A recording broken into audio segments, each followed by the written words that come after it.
ओम मुनित्रयं नमस्कृत्य सूक्तिः परिभाव्य च वैयाकरणसिद्धान्तकौमुदीयं विरच्यते श्रौत्रार्हन्ति चणैर्गुण्यैर्महर्षिभिरहरदिवं तोष्टुयमानोऽप्यगुणो विभुर्विजयतेतराम्। नमः सर्वेभ्यः श्रोतृभ्यः।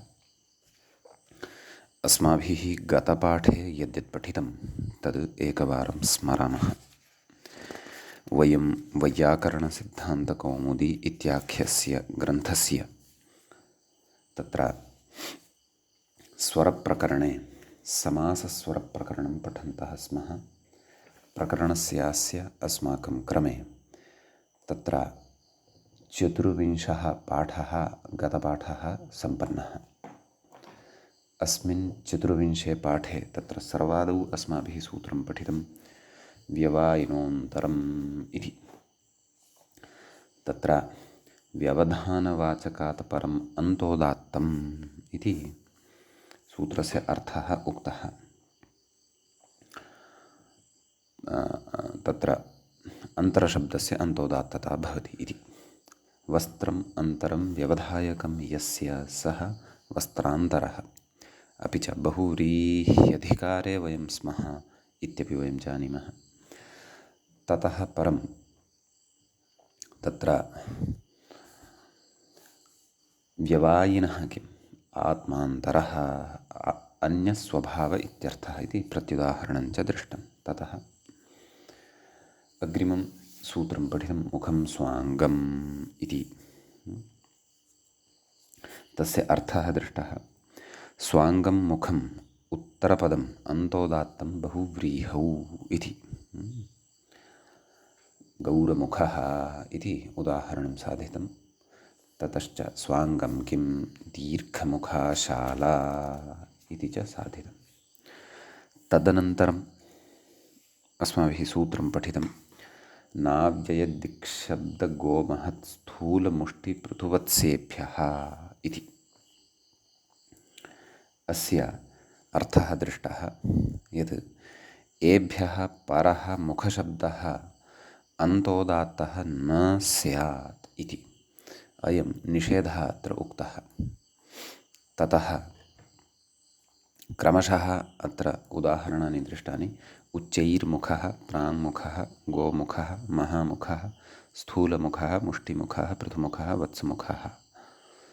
ततः उक्तं पूर्वपदप्रकृतिस्वरः अत्र भवति। पूर्वस्मिन् पदे च सर्वोऽपि स्वरविवेकः व्याख्यात्रा यः कृतः सः अपि अस्माभिः पठितः। ततः गोमुष्टिवत्सपूर्वपदस्य उपमानलक्षणोऽपि विकल्पः अनेन बाध्यते इति। तत्र निष्ठोपमानादन्यतरस्याम् इत्येतस्यापि तत्र बाधः भवति इति तत्र उक्तं। ततः निष्ठोपमानादन्यतरस्याम् इति अग्रिमं सूत्रं पठितं।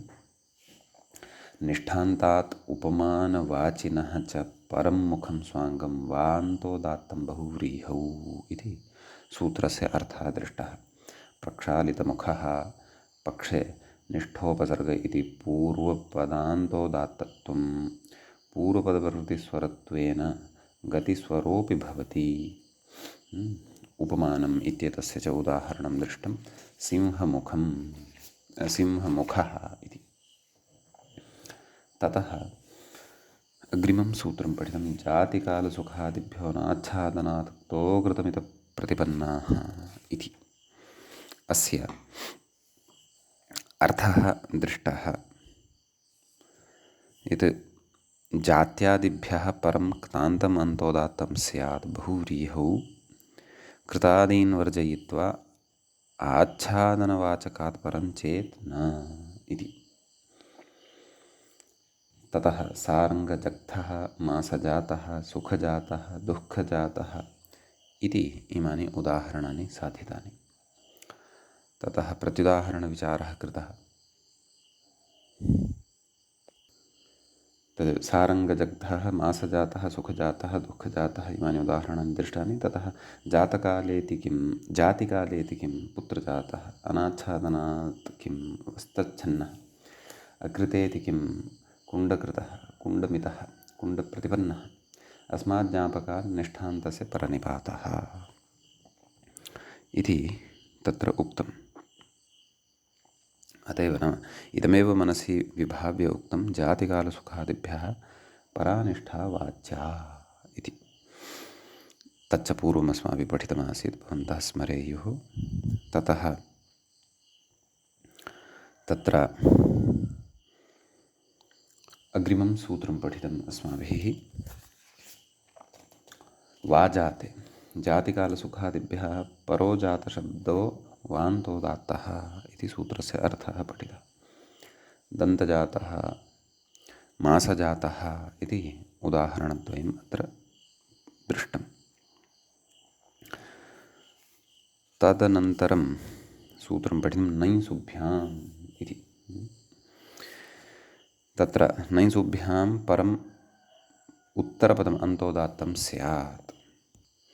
उदाहरणं तु अव्रीहिः, सुमाषः इति द्वयं पठितं। ततः अग्रिमं सूत्रं पठितं कपिपूर्वं, तस्य अर्थः दृष्टः। नञ्सुभ्यां परं यदुत्तरपदं तदन्तस्य समासस्य पूर्वम् उदात्तं कपिपरे इति अर्थः दृष्टः। ततः अब्रह्मबन्धूकः, सुकुमारीकः इति उदाहरणद्वयं दृष्टं। ततः ह्रस्वान्तेन्त्यात् पूर्वम् इति सूत्रं पठितं। ह्रस्वान्ते उत्तरपदे समासे वान्त्यात् पूर्वमुदात्तं कपि नञ्सुभ्यां परं बहुव्रीहौ इति अर्थः दृष्टः। अव्रीहिकः, सुमाषकः पूर्वमित्यनुवर्तमाने पुनः पूर्वग्रहणं प्रवृत्तिभेदेन नियमार्थं ह्रस्वान्ते अन्त्यादेव पूर्वमुदात्तं न कपि पूर्वम् इति तत्र विशिष्टः कश्चन अर्थः निर्गच्छति इति तत्र उक्तं वाक्यभेदेन। तथा अज्ञकः इति उदाहृत्य उक्तं कबन्तस्य एव अन्तोदात्तत्वम् इति एतावन्ति सूत्राणि गते पाठे पठितानि। गतपाठस्य अन्ते व्याख्यायाः पङ्क्तयः इत्थमासन्। तत्र पूर्वमित्यनुवर्तमान इति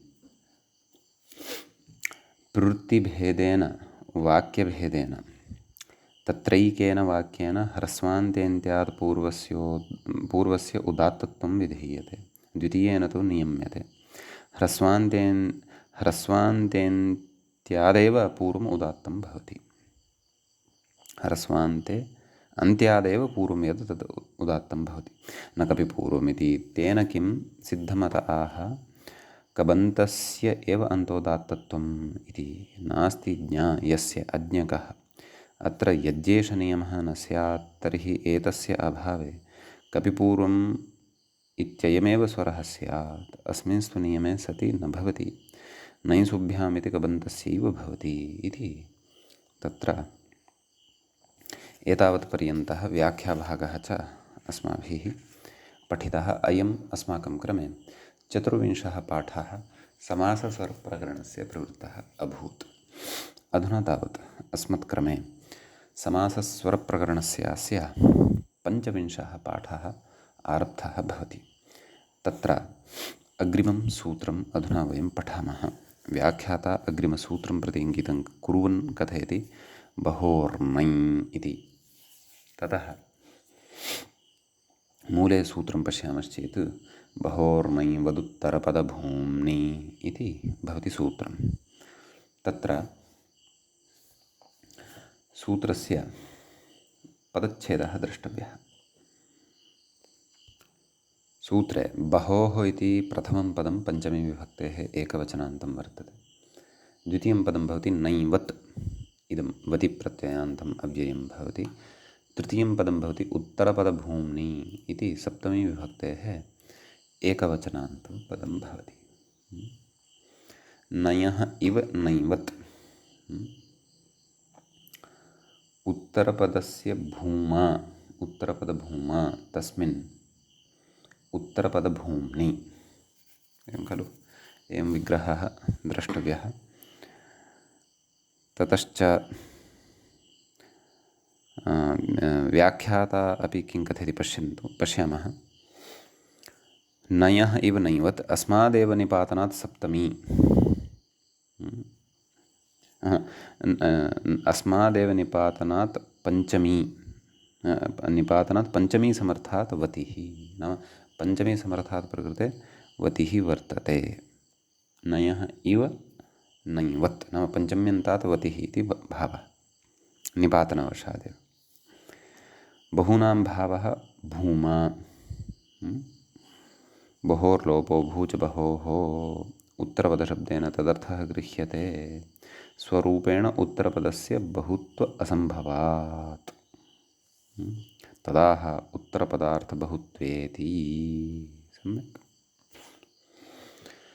सूत्रार्थः द्रष्टव्यः ततः पूर्वमत्र किं किम् अनुवर्तते इत्यपि द्रष्टव्यम् इति चेत् बहुव्रीहाविदमे तत्तद्भिः प्रथमपूर्णयोः क्रियागणने इत्येतस्मात् सूत्रात् बहुव्रीहौ इति अनुवर्तते अन्तः इत्यधिकारः अत्र सम्बध्यते एव उत्तरपदस्य उत्तरपदादिः इत्यतः उत्तरपदस्य इति लभ्यते ततश्च आदिरुदात्तः इत्यतः उदात्तः इत्येतस्यापि अनुवर्तनं प्रकृते भवति इति सम्यक् सूत्रार्थः द्रष्टव्यः उत्तरपदार्थबहुत्ववाचिनः बहोः परस्य एवं खलु उत्तरपदार्थबहुत्वस्य वाचकः स्यात् बहु इति शब्दः तस्मात् परस्य पदस्य नयः परस्य इव स्वरः स्यात् इत्युच्यते नयः परतः विद्यमानस्य यथा स्वरः भवति तद्वत् अस्यापि नयः परस्य इव स्वरः भवति इति भावः सम्यक् नैसुभ्याम् इत्यादिभिः अस्माभिः स्वरविधानं दृष्टं खलु तदत्र स्मर्तव्यं नैसुभ्यां परम् अन्तोदात्तं स्यात् इति कपिपूर्वम् इत्यत्रापि नैसुभ्यां प्रसङ्गः दृष्टः ह्रस्वान्तेन्त्यात् पूर्वम् इत्यत्रापि नैसुभ्याम् इति प्रसङ्गः दृष्टः बहोर्नैवदुत्तरपदभूम्नि तत्र तु नयः विषयः तत्रापि दृष्टः दृश्यमानः अधुना वर्तते अतः तदेव नयः तत्र नैवत् इति यद् अधुनैव उक्तं नैवत् इति पदात् अयमर्थः लभ्यते इति भावः नयः परस्य इव स्वरः स्यात् इति तेन च उत्तरपदान्तोदात्तता अस्माभिः पठिता सर्वत्रापि एवं किञ्च तत्र कपिपूर्वमित्यनेन यदुक्तं तस्य अत्रापि प्रवृत्तिः नैसुभ्यां परं यदुत्तरं तदन्तस्य समासस्य पूर्वम् उदात्तं कपिपरे कपः प्रसङ्गे तस्य अत्रापि प्रवृत्तिः सम्यक् अपि च ह्रस्वान्तेन्त्यात् पूर्वं न अन्त्यात् पूर्वस्य उदात्तः तत्र उक्तः अतः प्रकृते अपि ह्रस्वान्तात् ह्रस्वान्ते परे अन्त्यात् पूर्वस्य उदात्तः भविष्यति अपि च नयो जरमरमित्रमृताः इति पठितं खलु अतः नयः परतः विद्यमानस्य अत्र आद्युदात्तता भवति अतः एवं रीत्या अत्र बहुविधानि कार्याणि अस्माभिः अवगन्तव्यानि सन्ति सम्यक् सूत्रार्थः उक्तः उदाहरणं पश्यामः किम् बहुव्रीहिक इत्यादि मूले अस्ति खलु बहुव्रीहिकः बहुमित्रकः इत्यस्ति तर्हि बहवः व्रीहयः यस्य इत्येवं विग्रहः क्रियते ततः समासान्तः कप् प्रत्ययः अत्र भवति ततः उच्यते व्याख्यात्र ह्रस्वान्तेन्त्यात् पूर्वम् इति स्वरः नाम तद्वत् प्रकृते स्वरः भवति इति भावः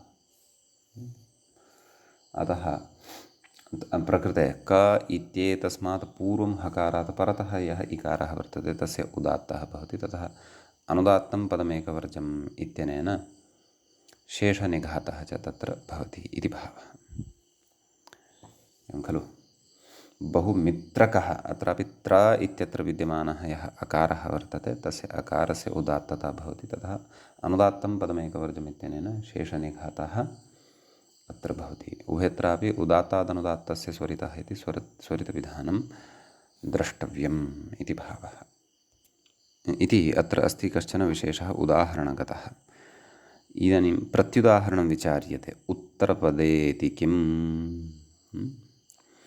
बहुमान इति पूर्वपदप्रकृतिस्वरः मूले उक्तं खलु बहुषु मानः यस्य सः बहुमानः इति।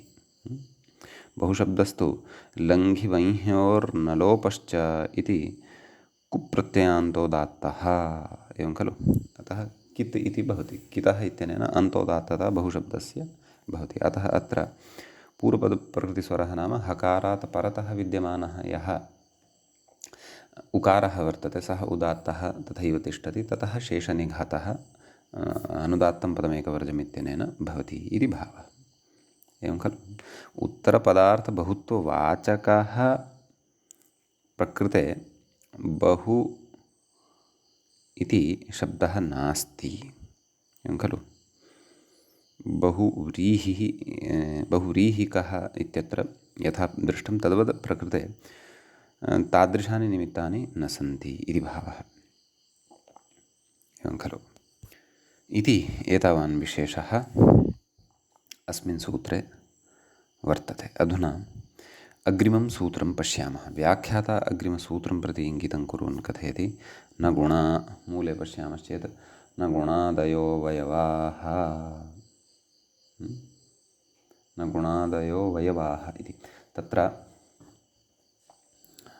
न इति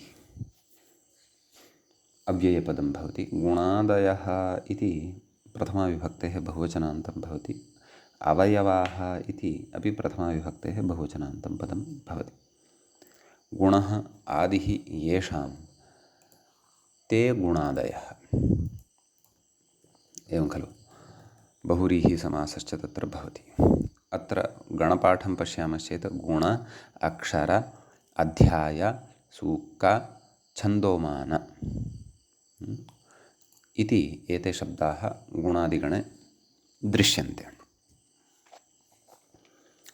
सूत्रार्थः द्रष्टव्यः। व्याख्याता कथयति अवयववाचिनो बहोः परे इति।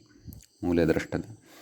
अवयववाचिनः बहोः परे नाम अत्र तदेव अनुवृत्त्या अयमर्थः लभ्यते खलु। बहोर्नैवदुत्तरपदभूम्नि इत्यतः बहोः इति लभ्यते। किञ्च बहुव्रीहाविदमेतत्तद्भिः प्रथमयोः क्रियागणने इत्यस्मात् सूत्रात् बहुव्रीहौ इति लभ्यते। अन्तः इति अधिकारः अस्ति एव। उत्तरपदादिः इत्यतः उत्तरपदस्य इत्यनुवर्तते। आदिरुदात्तः इत्यतः उदात्तः इति च अनुवर्तते इति भावः। समीचीनं। ततः सूत्रार्थः द्रष्टव्यः। अवयववाचिनः बहोः परे गुणादयः अन्तोदात्ताः बहुव्रीहौ। सम्यक्। व्याख्याता कथयति अवयववाचिनः इति गुणादीनां विशेषणम्। अतः तत्र उदाह्रियते बहुगुणारज्जुः इति। बहवः गुणाः अर्थात् अवयवाः यस्याः सा बहुगुणा इति भवति। तर्हि प्रकृते नाम नान्तोदात्तता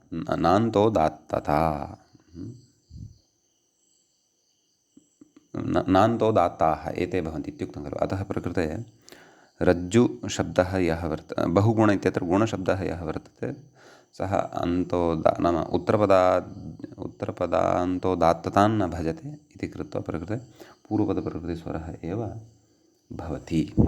बहु इत्यत्र हकारात् परतः यः उकारः वर्तते सः उदात्तः भवति। ततः अनुदात्तं पदमेकवर्जम् इत्यनेन शेषनिघातः भवति। बह् अक्षरं पदम् इत्युक्तं खलु। बहूनि अक्षराणि अर्थात् अवयवाः यस्मिन् पदे तत्पदं बह् अक्षरं। गुणादिषु अक्षरशब्दः अस्ति इति कृत्वा प्रकृते अपि उत्तरपदान्तोदात्तता न भवति, परन्तु पूर्वपदप्रकृतिस्वरः एव भवति इति भावः। ततः बह् अध्यायः। तत्र बहवः अध्यायाः अवयवाः यस्मिन् इति उच्यते। अत्रापि उत्तरपदान्तोदात्तता न भवति, परन्तु पूर्वपदप्रकृतिस्वरः एव अत्रापि भवति इति भावः। एवं खलु। ततश्च गुणादिराकृतिगणः अयमाकृतिगणः भवति इति भावः। तदेव बहोर्नैवदुत्तरपदभूम्नि इत्यनेन उत्तरपदान्तोदात्तता या प्राप्ता भवति सा न भवति इति एतदर्थं सूत्रम् इति भावः। यतः सर्वत्र बहुशब्दस्य प्रसङ्गः अस्ति एव खलु। गुणादिराकृतिगणः नाम एवं जातीयाः अन्येऽपि शब्दाः अत्र अन्तर्भावयितुं शक्यन्ते। अवयवाः किं बहुगुणो द्विजः इति। बहवः गुणाः वर्तन्ते यस्मिन् द्विजे, सः गुणः द्विजः भवति। अग्रे गच्छति अध्ययनश्रुतसदाचारादयो गुणाः। नाम अत्र द्विजे अध्ययनम् इति गुणः, श्रुतम् इति गुणः, सदाचारः इति अयं गुणः वर्तते। नाम अवयववाचकत्वं प्रकृते, नाम न गुणादयः अवयवाः इत्युक्तं खलु। अवयववाचकत्वं प्रकृतगुणशब्दः न भजते इति कृत्वा प्रकृते पूर्वपदप्रकृतिस्वरत्वं न भवति, परन्तु उत्तरपदान्तोदात्ततैव भवति इति भावः। तस्मात् तत्र णकारात् परतः विद्यमानः अकारः उदात्तः भवति। अनुदात्तं पदमेकवर्जम् इत्यनेन शेषनिघातः च भवति इति अर्थः। सम्यक् इति एतावान् विशेषः अस्मिन् सूत्रे भवति। अग्रिमं सूत्रम् अधुना पठामः। अपि च गत उदाहरणं यदस्ति बहुगुणः द्विजः इत्यत्र अन्तोदात्तता बहोर्नैवदुत्तरपदभूम्नि इत्यनेन सूत्रेण एव भवति इति भावः। अग्रिमसूत्रं प्रति व्याख्याता इङ्गितं करोति उपसा। मूले पश्यामश्चेत् सूत्रं भवति उपसर्गात् स्वाङ्गं ध्रुवमपर्शु इति सूत्रं। तत्र उपसर्गात् इति पञ्चमी विभक्तेः एकवचनान्तं पदं भवति। ततः स्वाङ्गम् इति प्रथमाविभक्तेः एकवचनान्तं भवति। ध्रुवम् इत्यपि प्रथमाविभक्तेः एकवचनान्तं भवति। अपर्शु इत्यपि प्रथमाविभक्तेः एकवचनान्तं भवति। न पर्शु अपर्शु, स्वस्य अङ्गं स्वाङ्गं। ततः किं किम् अनुवर्तते इति पश्यामः। बहुव्रीहाविदमेतत्तद्भिः प्रथमपूर्णयोः क्रियागणने इत्यतः बहुव्रीहौ इति। अपि च अन्तः इति अधिकारः अस्ति एव। आदिरुदात्तः इत्यतः उदात्तः, उत्तरपदादिः इत्यतः उत्तरपदस्य इति च लभ्यते। ततः तत्र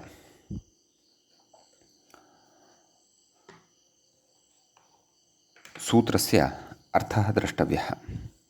मूले तु अविशेषात् नोक्ताः अर्थः, साक्षात् उदाहरणानि एव उक्तानि। व्याख्याता किं कथयति, स्वाङ्गं प्रति क्रियायोगाभावात् उपसर्गग्रहणं प्राद्युपलक्षणम् इति। एवं खलु, प्रादिनाम् उपलक्षणभूतम् उपसर्गग्रहणमत्र भवति। नाम प्रादयः अत्र पूर्वपदत्वेन भविष्यन्ति इति भावः। प्रादेः उत्तरं ध्रुवं स्वाङ्गवाचि पर्शुवर्जितं अन्तोदात्तं स्यात् बहुव्रीहौ। अपि च स्वाङ्गं नाम किमिति वयं सम्यक् जानीमः। स्वाङ्गाचोपसर्जनादसंयोगोपधात् इत्यादि आरभ्य स्वाङ्गं वयं सम्यक्तया विचारयन्तः स्मः। सम्यक्। तर्हि तत्र प्रपृष्ठः इति उदाह्रियते। प्रगतं पृष्ठं यस्य, यदा प्रगतः आचार्यः प्राचार्यः अथवा प्रकारान्तरेणापि विग्रहः शक्यः। एवं खलु। तर्हि प्रकृते उत्तरपदं यद् वर्तते पृष्ठ इति स्वाङ्गं, तस्य तदेव उत्तरपदान्तोदात्तता अत्र भवति। ततः शेषनिघातः। अपि च पर्शुवर्जितमपि वर्तते इदम्। अतः अनुदात्तं पदमेकवर्जम् इत्यनेन शेषनिघातः भवति। ततः प्रललाटः इत्यस्ति। प्रगतं ललाटं यस्य इति विग्रहे सति अत्रापि उपसर्गात् स्वाङ्गं ध्रुवं वर्षुः इत्यनेन सूत्रेण उत्तरपदान्तोदात्तता भवति। ततः शेषनिघातः अनुदात्तं पदमेकवर्जम्। प्रत्युदाहरणमुच्यते। उपसर्गात् किं दर्शनीयपृष्ठः। दर्शनीयं पृष्ठं यस्य सः दर्शनीयपृष्ठः। तर्हि तत्र व्याख्याता कथयति प्रत्युदाहरणे पूर्वपदप्रकृतिस्वरः एवं खलु। बहुव्रीहौ प्रकृत्या पूर्वपदम् इति पठितं खलु तेन इति भावः। ततः दर्शनीयशब्दः अनीयरप्रत्ययान्तः रिक्तस्वरः इति। अनीयरप्रत्ययान्तः अयं वर्तते। रित्स्वरः नाम उपोत्तमं रिति। त्र्यादिनामन्त्यं यद् भवति ततः समीपस्थं यत् तत् उपोत्तमसंज्ञकं भवति इति तद्धितप्रकरणादारभ्य शृण्वन्तः स्मः वयम्। अतः दर्शनीय इत्यत्र यकारात् परतः यः अकारः तत् समीपस्थः यः पूर्वं विद्यमानः स्वरः नकारात् परतः ईकारः सः अत्र उपोत्तमसंज्ञकः। अतः सः प्रकृत्या तिष्ठति। अपि च ततः परम् अनुदात्तं पदमेकवर्जम् इत्यनेन शेषनिघातः उदात्तादनुदात्तस्य स्वरितः इति यकारात् परतः अकारस्य स्वरितत्वं स्वरितात् संहितायाम् अनुदात्तानाम् इत्यनेन प्रचयः अर्थात् एकश्रुतिः अवगन्तव्या। सम्यक्। ततः अग्रे गच्छति स्वाङ्गं किं प्रशाखो वृक्षः प्रगताः शाखाः यस्य। प्रकृते शाखा इति तदेव अद्रवं मूर्तिमत् स्वाङ्गम् इत्यादिवत् स्वाङ्गत्वं न भजते। अतः प्रकृते उत्तरपदान्तोदात्तता न भवति, परन्तु पूर्वपदप्रकृतिस्वरः एव अत्रापि ज्ञेयः। एवं किल। बहुव्रीहौ प्रकृत्या पूर्वपदमिति भावः। ततः परन्तु ततः पूर्वम् एकं वचनं मया त्यक्तं। प्रपृष्टः प्रललाटः ध्रुवम् एकरूपम् इति यदुक्तवान् तस्य कः अभिप्रायः। नाम सूत्रे उक्तं खलु ध्रुवं स्वाङ्गमपि तादृशम् अपेक्षितं यद् ध्रुवं भवेत् इति। एवं खलु। एकरूपमेव भवति, यस्य रूपे परिवर्तनं न भवति इति। यथा पृष्ठं तथैव भवति, पृष्ठे किं परिवर्तनं भवति। ललाटः तथैव भवति, तत्र किं परिवर्तनं भवेत्। अतः तादृशं स्वाङ्गमत्र अपेक्षितम् इति अस्ति। अस्तु, तस्य प्रत्युदाहरणे स्पष्टता भविष्यति। तदेव पृच्छति अग्रे ध्रुवं किम् उद्बाहुः इति इत्यस्ति। तर्हि उद्गतौ बाहु यस्य एवं खलु। अत्र ध्रुवत्वं न भवति। बाहु इति अङ्गे ध्रुवत्वं न कदापि भवति। एवं खलु। अतः ध्रुवत्वाभावात् प्रकृते उत्तरपदान्तोदात्तता न भवति, परन्तु पूर्वपदप्रकृतिस्वरः एव भवति। व्याख्याता अत्र कथयन् अस्ति, पश्यन्तु। क्रोशतीति विशेषः। अत्र क्रोशनसमये एव उद्बाहुत्वं न सर्वदा एव इत्यध्रुवम्। अतः अत्र अध्रुवता भवति, अस्थिरता भवति इति भावः। सम्यक्। अपर्शु किं विपर्शु एवं खलु। विगतः पर्शुर्यस्य। पर्शु अपि स्वाङ्गवाचकः एव शब्दः। पार्श्वादयः शब्दाः येन सिद्ध्यन्ति। अतः परशुशब्दः परतः वर्तते इति कृत्वा प्रकृते उत्तरपदान्तोदात्तता न भवति। अपर्शु इति निषेधकारणात् अपि तु पूर्वपदप्रकृतिस्वर एव भवति इति भावः। एवञ्च विविधैः प्रत्युदाहरणैः सूत्रस्य अपेक्षा का इति अपि विषयः अस्माकं स्पष्टतां प्राप्तः स्यादेव इति अहं भावयामि। इति एतावान् विशेषः अस्मिन् सूत्रे भवति। अग्रिमं सूत्रमधुना पठामः। मूले व्याख्यायाञ्च सूत्रं दृश्यते वनं समासे इति। वनम् इति प्रथमाविभक्तेः एकवचनान्तं भवति। समासे इति सप्तमी विभक्तेः एकवचनान्तं भवति। तदेव तत्र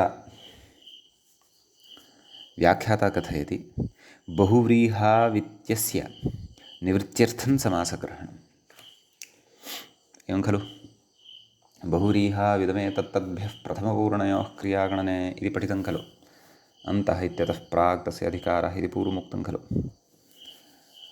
तस्य प्रकृते निवृत्तिः स्यात् तदर्थं प्रकृते समासग्रहणं विशेषेण कृतम्। एवं किल। वनं समासे इत्यतः पूर्वमेव उत्तरोत्तरं का गतिः इति तु अग्रिमसूत्राणि दृष्ट्वा ज्ञास्यते। एवं खलु। ततः सूत्रस्य अर्थः द्रष्टव्यः। समासमात्रे उपसर्गात् उपपदं वनम् अन्तोदात्तं।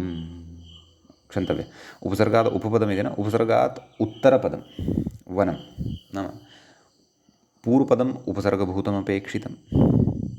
एवं खलु। उपसर्गात् स्वाङ्गं ध्रुवपर्शु इत्यतः उपसर्गात् इत्येतस्य अनुवृत्तेः इति भावः। उत्तरपदादिः इत्यतः उत्तरपदस्य इत्यनुवर्तते। अपि च अन्तः इति अधिकारः अस्ति एव। आदिरुदात्तः इत्यतः उदात्तः इति च अनुवर्तते इति भावः। समीचीनम्। अतएव नाम समासमात्रे केवलः समासः अपेक्षितः। कः समासः इति न। उपसर्गात् उत्तरपदं वनम् अन्तोदात्तम्। उत्तरपदं च अत्र वनम् इति अपेक्षितं। कथयति तत्र उदाह्रियते किं व्याख्याता इङ्गितं करोति। प्रवण इति मूले उक्तं खलु। तस्येदम् इमे प्रवणे तस्येदिमे लेखने दोषः। तस्येदिमे सम्यगेव अस्ति। तस्येदिमे प्रवणे इति। प्रवण इति तर्हि अत्र प्र इति पूर्वपदत्वेन वर्तते, वन इति उत्तरपदत्वेन वर्तते। तत्र नाम उत्तरपदान्तोदात्तता प्रकृतसूत्रेण विधीयते। प्रकारान्तरेण पूर्वपदप्रकृतिस्वरः यदि प्राप्तः सः न भवति इति भावः। णकारात् परतः एकारः उदात्तः ततः अनुदात्तं पदमेकवर्जम् इत्यनेन शेषनिघातः च अवगन्तव्यः। व्याख्याता अग्रे किं कथयति इति पश्यामः। बहुव्रीहौ तत्पुरुषे च पूर्वपदप्रकृतिस्वरे प्राप्ते। तत्पुरुषे तत्र तत्पुरुषे तुल्यार्थे इत्यादिना प्रनिरन्तः इति णत्वमपि अत्र स्मारितवान्। वन इति असमानपदेपि पूर्वपदस्थान्निमित्तात् परतः वन इत्येतस्य नकारस्य णत्वम् अत्र भवति। समीचीनम्। इति एतावान् विशेषः अस्मिन् सूत्रे भवति। अधुना अग्रिमं सूत्रं पठामः। सूत्रं भवति अन्तः।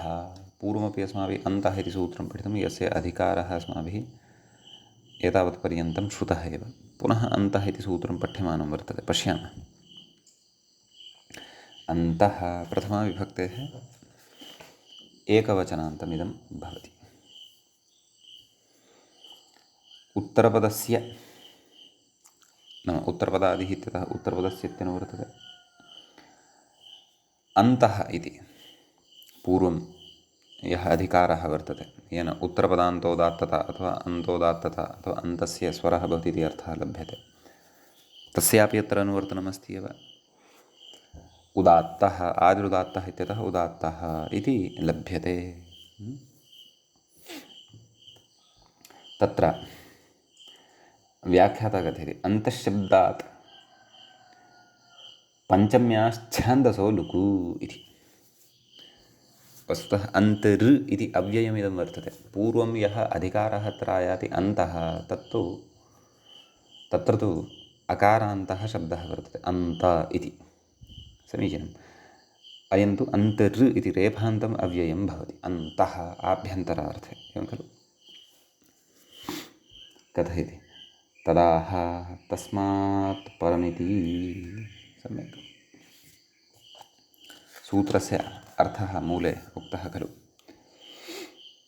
अस्मात् परं वनम् अन्तोदात्तम्, एवं खलु।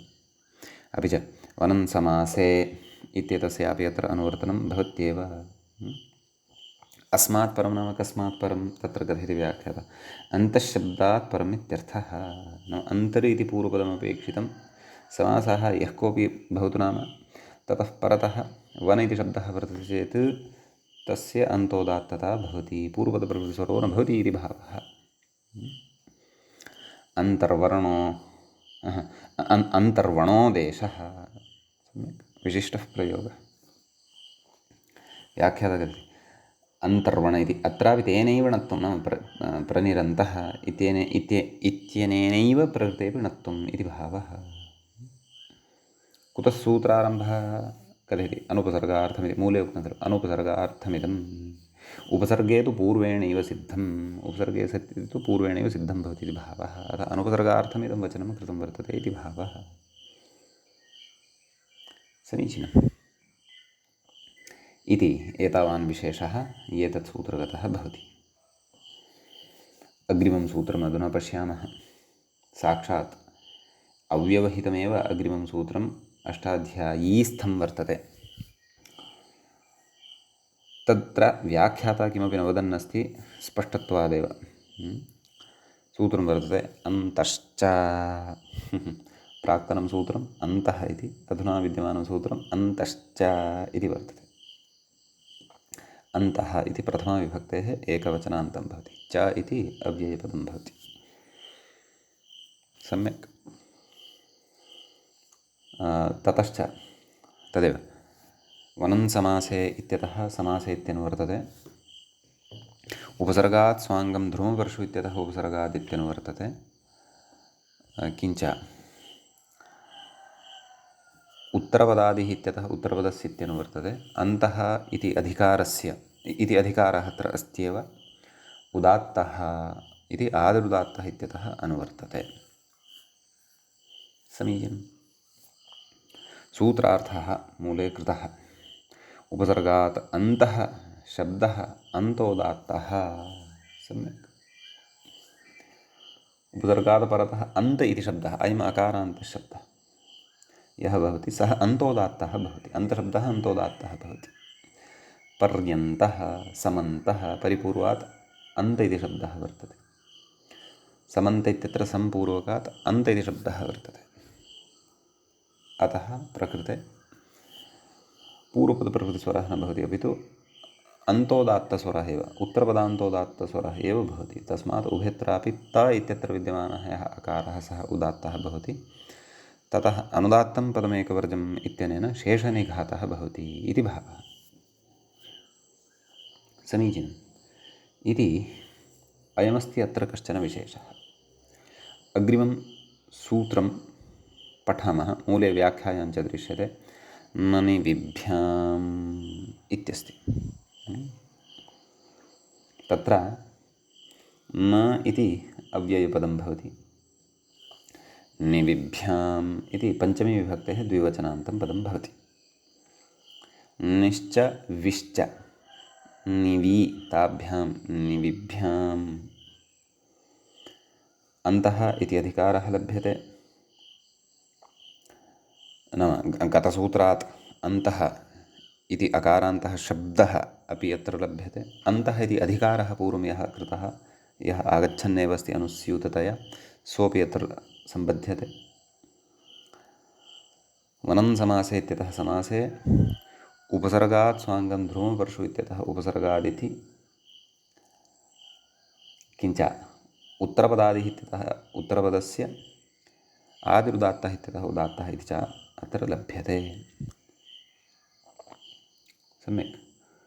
तत्र उदाह्रियते ण्यन्तः व्यन्तः, नि उपसर्गात् परतः अन्त, वि उपसर्गात् परतः अन्त इति।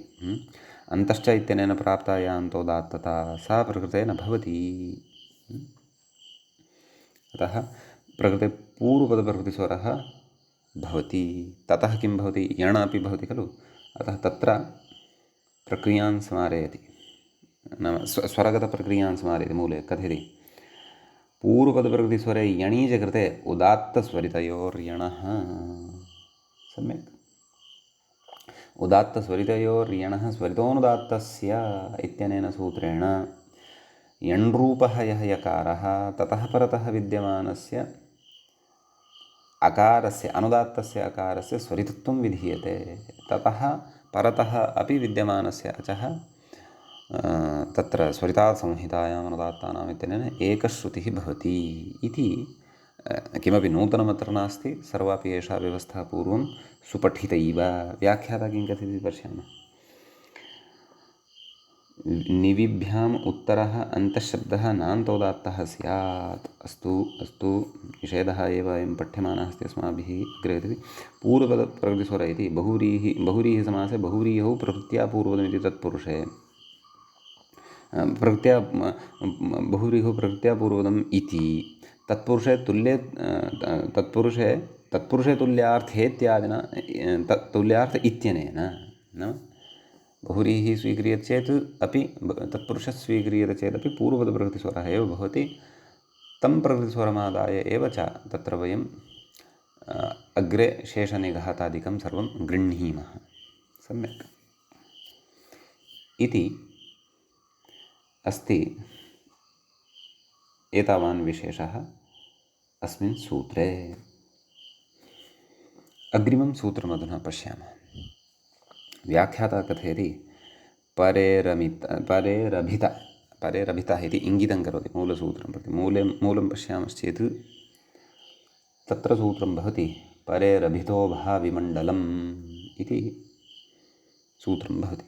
तत्र परेः इति पञ्चमी विभक्तेः एकवचनान्तं भवति।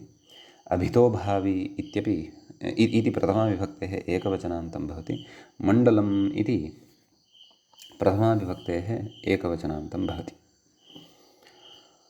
तत्र अभितः भावः, अभितो भावः, अभितो भावः अस्य अथवा अस्मिन् अस्ति इति अभितो भावी, अभितो भाविन् इति शब्दः भवति। एवं खलु। अत इनिठनो इत्यनेन इनि प्रत्ययान्तः अभितो भाविन् इति यः शब्दः तस्य प्रथमाविभक्तेः एकवचनान्तम् अभितो भावी इति भवति।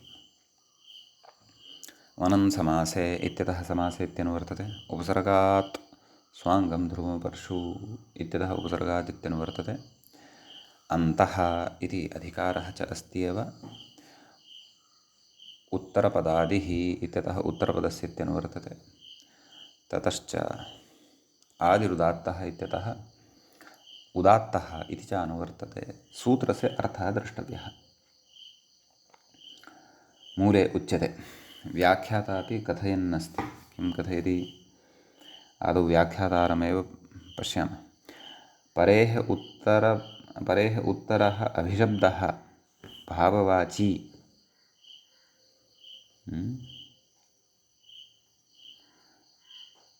परेः उत्तरः अभिशब्दः भाववाची मण्डलं च अन्तोदात्तं स्यात्। परेः अभितो भावी। अभितो भावी इत्यस्य अर्थमाह अभितः भावः अस्यास्ति इति। मूले उक्तवान् खलु किम्? परेः परम् अभितः उभयतः भावः यस्य अस्ति तत् कूलादिमण्डलं चान्तोदात्तं। वस्तुतः परि इत्येतस्मात् परतः अभिशब्दः अपेक्षितः इति नास्ति। परीति उपसर्गात् परतः अभितो भाववाची यः शब्दः कश्चन कूलतीर इत्यादि। एवं खलु। अपि च मण्डलशब्दः परि इत्येतस्मात् भवति, तर्हि तादृशस्य शब्दस्य अन्तोदात्तता भवति समासे इति अर्थः। मूले पश्यन्तु, परेः परम् अभितः उभयतः भावः यस्य अस्ति तत् कूलादि, कूलतीर इत्यादि। उभयतः भावः यस्य भवति, तत्र परितो भावी तत् सः शब्दः अपेक्षितः। मण्डलञ्च अन्तोदात्तम् इति सूत्रस्य अर्थः। व्याख्यात्रा ईषद् भ्रान्तिः कृता वर्तते वा इति भाति। किं कथयति पश्यन्तु, परेः उत्तरः अभिशब्दः भाववाची, अभिशब्दः नापेक्षितः खलु, वा न वा? अभितो भाववाची इति शब्दः कश्चन अन्यः अपेक्षितः अस्ति। मण्डलञ्च उदात्तं स्यात् इति सूत्रस्य अर्थः। नागेशः कथयति, अभितः उभयतः भवति अवश्यमिति सुप्यजागरणस्थाच्छील्ये इति निप्रत्ययः। नद्यादौ हि कूलाद्युभयतो भवति। एवं खलु। नद्यादौ हि नद्यां कूलं यद्भवति तद् उभयतः भवति, नाम पक्षद्वयेपि कूलं निर्मितं भवति इति भावः। अतः तादृशः उभयतो भावी वाचकः शब्दः अत्र अपेक्षितः इति भावः। परिकूलं, परिमण्डलं, परिकूल नाम तदेव उभयतो भावी वाचक कूलशब्दे परतः उदाह्रियमाणं वर्तते। परिकूल, कूलशब्दः तीरवाचकोऽपि भवति, कूल्यावाचकोऽपि भवति। तच्च नद्याः पक्षद्वये अपि भवति इति कृत्वा प्रकृते तत्र नाम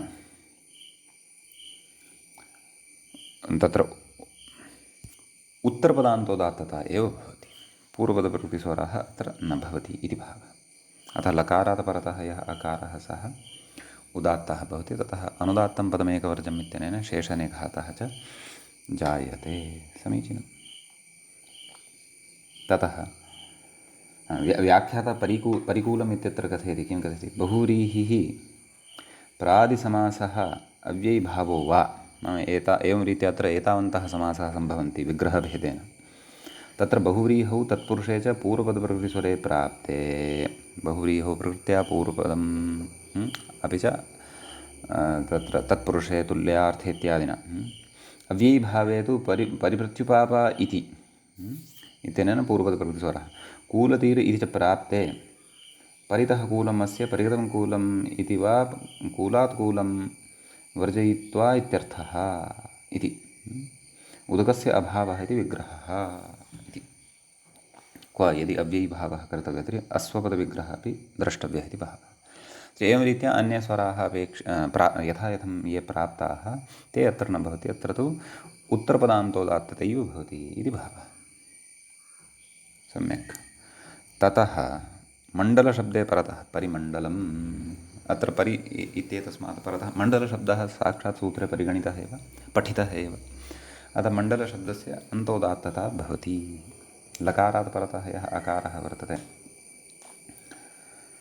सः उदात्तः, ततः अनुदात्तं पदमेकवर्जम् इत्यनेन शेषनिघातः च भवति इति भावः। समीचीनम्। इति एतावान् विशेषः अस्मिन् सूत्रे भवति। अग्रिमं सूत्रम् अधुना पठामः। व्याख्याता अग्रिमसूत्रं प्रति इङ्गितं करोति। कथयति प्रादा, मूले पश्यामश्चेत् प्रादस्वाङ्गं संज्ञायाम् इति भवति सूत्रं। तत्र पदच्छेदः द्रष्टव्यः।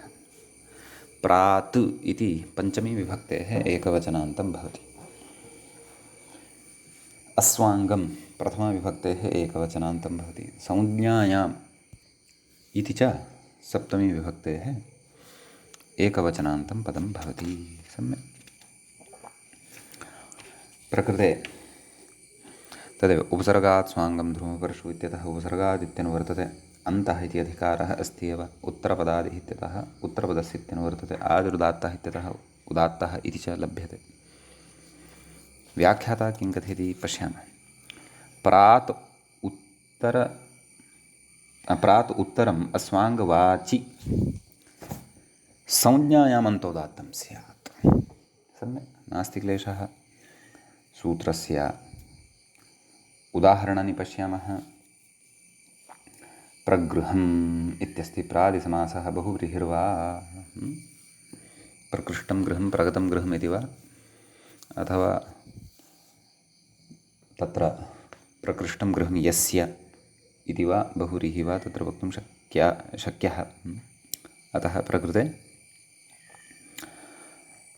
पूर्वपदप्रकृतिस्वरः न भवति, परन्तु उत्तरपदान्तोदात्ततैव भवति। हकारात् परतः यः अकारः वर्तते तस्य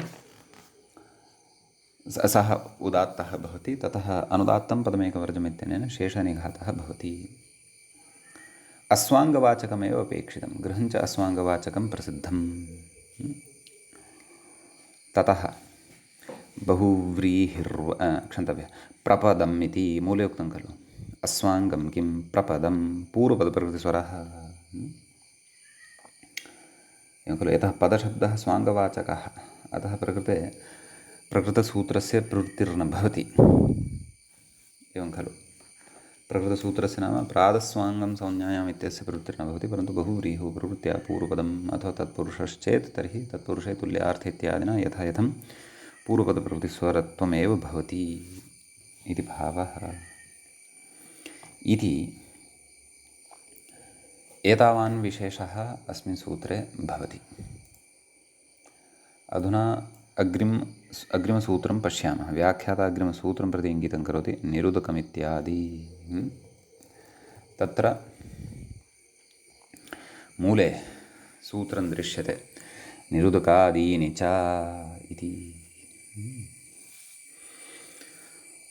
निरुदकादीनि इति प्रथमाविभक्तेः बहुवचनान्तं पदं भवति। च इति अव्ययपदं भवति। निरुदकम् आदिः येषां ते तानि निरुदकादीनि इति बहुव्रीहिः अवगन्तव्यः। अन्तः इति अधिकारः लभ्यते। उत्तरपदादि इत्यतः उत्तरपदस्य इति लभ्यते। आदिरुदात्तः इत्यनेन इत्यस्मात् उदात्तः इति च लभ्यते। तत्र मूले उक्तम् अन्तोदात्तानि नाम निरुदकादिगणे पठितानि शब्दस्वरूपाणि अन्तोदात्तानि भवन्ति इति भावः। तत्र गणे के शब्दाः सन्ति इति गणपाठमेकवारं पश्यामः। निरुदक, निरुपल, निर्मक्षिक, निर्मशक, निष्कालक, निष्कालिक, निष्पेष, दुस्तरीप, निस्तरीप, निस्तरीक, निरजिन, उदजिन, उपाजिन। ततः एकं गणसूत्रमपि दृश्यते, परिहस्तपादकेशकर्षाः इति वचनमपि तत्र दृश्यमानं वर्तते। अयम् अस्ति गणपाठः। अस्तु, उदाहरणानि अधुना पश्यामः। सूत्रार्थस्तु ज्ञात एव, निरुदकादीनि अन्तोदात्तानि इति शेषपूर्णेन सूत्रार्थः मूले उक्तः अस्त्येव। सम्यक्। निरुदकं, निरुपलं व्याख्याता कथयति। निरुदकमिति निर्गतम् उदकं यस्मादिति बहुव्रीहिः। निर्गतम् उदकम् इति प्रादिसमासो वा उदकस्य अभावः अव्ययीभावे तु समासान्तोदात्तत्वेनैव सिद्धम्। तत्र समासस्य इत्यनेन अन्तोदात्तता भवति इति भावः। अतः उभयत्रापि प्रकृते नाम सर्वत्रापि एते ये केऽपि शब्दाः पठिताः तत्र सर्वत्रापि प्रकृते अत्र च ग्रन्थे प्रदत्ते उदाहरणद्वये क्रमशः प्रथमे उदाहरणे ककारात् परतः विद्यमानः अकारः, द्वितीये उदाहरणे लकारात् परतः विद्यमानः च अकारः उदात्तः भवति। ततः अनुदात्तं पदमेकवर्जमिति शेषनिघातः अत्र भवति इति भावः। समीचीनम्। अग्रिमं सूत्रं प्रति व्याख्याता इङ्गितं करोति। अभे सूत्रं पश्यामश्चेत् मूलं पश्यामश्चेत् सूत्रं भवति अभेर्मुखम् इति अव्यवहितं साक्षात् अग्रिममेव सूत्रम् इदं भवति। अभेः इति पञ्चमी विभक्तेः एकवचनान्तं पदं भवति। मुखम् इति प्रथमाविभक्तेः एकवचनान्तं भवति। तत्र तद् उपसर्गात् स्वाङ्गं ध्रुवमकृषु इत्यतः उपसर्गादिति किञ्च अन्तः इति अधिकारस्तु अस्ति एव। उत्तरपदादिः इत्यतः उत्तरपदस्य इत्यनुवर्तते आदिरुदात्तः इत्यतः उदात्तः इति च सम्बध्यते। किं कथयति व्याख्याता इति पश्यामः। तत्र अभेः उत्तरपदं मुखम् अन्तोदात्तं स्यात्। पूर्वपदत्वेन अभीति स्यात् उपसर्गभूतम् अथवा पूर्वपदभूतम्, उत्तरपदत्वेन मुख इति शब्दः स्यात्, तस्य अन्तोदात्तता प्रकृते भवति इति भावः। उदाहरणमपि अवलोकयिष्यते। ततः पूर्वं किमुच्यते, व्याख्याता मूलं प्रति इङ्गितं करोति, उपसर्गात् स्वाङ्गमितीति मूले। तत्र आदौ तु उदाहरणमेव दत्तमस्ति, एवमेवमेवमेवं तत्र मूले अभिमुखमेतदनन्तरं पूर्णविरामः स्थापनीयः। अत्र अभिगतं मुखं यस्य इति विग्रहः अपि कर्तुं शक्यते। प्रकृते बहुव्रीहिसमासत्वेन विग्रहः क्रियते चेत् तदेव अभिमुख इत्यत्र उत्तरपदान्तोदात्ततैव भवति, न तु पूर्वपदप्रकृतिस्वरः इति भावः इति। अधुना अग्रिमं विचारं पश्यामः। किमुक्तवान्? उपसर्गात् स्वाङ्गमिति मूले पङ्क्तिः द्रष्टव्या। पूर्वं सूत्रं पठितं खलु, किम्? उपसर्गात् स्वाङ्गं ध्रुवमपर्शु कथयति इति सिद्धे बहुव्रीह्यर्थम् अध्रुवार्थम् अस्वाङ्गार्थं चेदम् अभिमुखाशाला। सम्यक्। अतः बहुव्रीहावेव एषा व्यवस्था, अध्रुवार्था च एषा व्यवस्था, अस्वाङ्गार्था च एषा व्यवस्था, अस्वाङ्गार्था चापि एषा व्यवस्था। अभिमुखाशाला इत्यत्र मुखशब्दः स्वाङ्गवाचकः नास्ति इति कृत्वा तत्रापि उत्तरपदान्तोदात्ततैव भवति इति भावः, एवं खलु? अतः उत्तरपदान्तोदात्ततायां प्रकृते शाला, अभिमुखाशाला इत्यत्र खकारात् परतः यः स्वरः अच् वर्तते सः उदात्तः भवति। ततः उदात्तादनुदात्तस्य क्षन्तव्यम् अनुदात्तं पदमेकवर्जमित्यनेन शेषनिघातः भवति इति भावः। व्याख्याता किं कथयति इति पश्यामः। सः कथयति मुखं स्वाङ्गम् इति तु न भवति, नाव्ययदिक्शब्द इति निषेधात् इति भावः। सम्यक्। अतः एतदर्थम् इदं सूत्रम् अपेक्षितम् इति अत्र अभिप्रायः। इत्येतदर्थमेतत् सूत्रम् इति भावः। इति एतावान् विशेषः अस्मिन् सूत्रे भवति। अग्रिमं सूत्रम् अधुना पठामः। मूले व्याख्यायाञ्च सूत्रं दृश्यते, अपाच्च इति। प्रकृते अभेर्मुखमिति गतसूत्रादेव मुखम् इत्यनुवर्तते। किञ्च उपसर्गात् स्वाङ्गं ध्रुवमपर्शु इत्यतः उपसर्गादित्यनुवर्तते। अन्तः इति अधिकारः अस्ति एव। उत्तरपदादिः इत्यतः उत्तरपदस्य इत्यनुवर्तते। आदिरुदात्तः इत्यतः उदात्तः इति च अत्र अनुवर्तते। समीचीनं। कः सूत्रार्थः? व्याख्याता कथयति, अपादुत्तरं मुखम् अन्तोदात्तं स्यात् समासे। अपमुखं प्रादिसमासे बहुव्रीहौ च पूर्वपदप्रकृतिस्वरे प्राप्ते मुखं वर्जयित्वा इति अव्ययीभावेऽपि परिप्रत्युपापा व्रजमाना होरात्रावयवेषु इति प्राप्ते अयमारम्भः। नाम कथञ्चित् स्वरान्तरं पूर्वपदप्रकृतिस्वरादिकञ्च अत्र न भवति। अतः अप इत्येतस्मात् परतः मुख इति शब्दः उत्तरपदान्तोदात्ततां भजते। ततः खकारात् परतः अकारः उदात्तः भवति। अनुदात्तं पदमेकवर्जमित्यनेन अत्र शेषनिघातः च भवति इति भावः। तर्हि कुतः एकमेव सूत्रं न कृतम्? अभेर्मुखम् इत्यत्रैव अभ्यपाभ्यामुखम् इति सूत्रं कुतः न कृतम्? अभेर्मुखम् इति एकं पृथक् कृत्य ततः अपाच्च इति पृथक् कृतम् इति चेत् तत् कथयति। नाम योगविभागः कुत आश्रितः इति चेत् योगविभाग उत्तरार्थः, एवं खलु? नाम अग्रे तत्र अभीत्येतस्य अनुवर्तनं न भवेत्, अप इत्येतस्यैव अनुवर्तनं भवेत्। तदेव कथयति व्याख्याता। उत्तरत्र अपाद् इत्यस्यैव अनुवृत्तिर्यथा स्यात् अभेर्मा भूत् तदर्थम् अयं योगविभागः कृतः इति भावः। समीचीनम् इति एतावान् विशेषः अस्मिन् सूत्रे भवति। अधुना वयं अग्रिमं सूत्रं वयम् अग्रिमे पाठे पठिष्यामः। अद्यतनपाठः तावत् तत्रैव उपसंह्रियते। मङ्गलं कुर्मः। मुनित्रयं नमस्कृत्य तदुक्तिः परिभाव्य च वैयाकरणसिद्धान्तकौमुदीयं विरच्यते। श्रौत्रार्हन्ति च नैर्गुण्यैर्महर्षिभिरहर्दिवं तोष्टुय्यमानोऽप्यगुणो विभुर्विजयतेतराम्। एवञ्च समासस्वरप्रकरणस्यास्य अस्माकं क्रमे पञ्चविंशः एष पाठः सम्पन्नताङ्गतः। अग्रिमं सूत्रमादाय अग्रिमे पाठे पुनः उपस्थिताः भविष्यामः। नमः सर्वेभ्यः श्रोतृभ्यः।